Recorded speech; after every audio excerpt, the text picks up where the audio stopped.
Les championnats de France de nage en eau libre débuteront finalement bien demain en Seine-et-Marne. L'Aquatic Club de Bourges y sera représenté par 5 nageurs. Miraj Vinayagamurti, le reportage. Et hop. Dernier entraînement avant le jour J pour Caroline Jouisse et Marcel Schouten. Le duo franco-néerlandais en couple hors des bassins prendra d'ici quelques heures la direction de Jablines en Seine-et-Marne pour les championnats de France d'eau libre. Une compétition de nage en milieu naturel, cette année dans un étang, pas toujours simple lorsque l'on s'entraîne régulièrement à la piscine. Les virages, évidemment, c'est pas du tout comme sur une ligne droite. Puis il faut aussi parvenir à se frayer un chemin parmi la meute de nageurs. C'est ce qui rend la tâche plus difficile pour ceux qui sont habitués à nager en ligne, parce que là, eh bien, il faut se créer son propre couloir.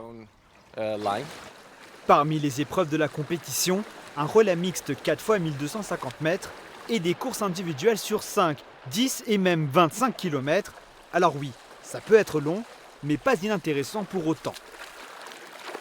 Je le compare souvent au cyclisme parce que c'est un effort qui peut être très très long, mais qui la plupart du temps se termine au sprint.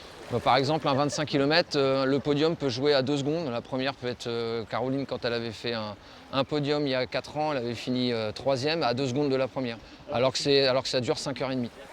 Nager près de 5 heures, une épreuve physique qui peut être éprouvante. Les participants peuvent donc bénéficier de ravitaillement pendant l'épreuve, un moment plus stratégique qu'il n'y paraît. Ça peut faire l'écart en fait, c'est à ce moment-là où souvent un paquet aura tendance à exploser parce que certaines prendront leur ravitaillement très vite et partiront, d'autres le sauteront et du coup ça peut faire exploser un paquet en fait. C'est au ravitaillement que ça se joue très souvent ou alors au passage de bouée. Début de la compétition ce vendredi pour nos 2 nageurs qui comptent bien revenir à Bourges avec une médaille autour du cou.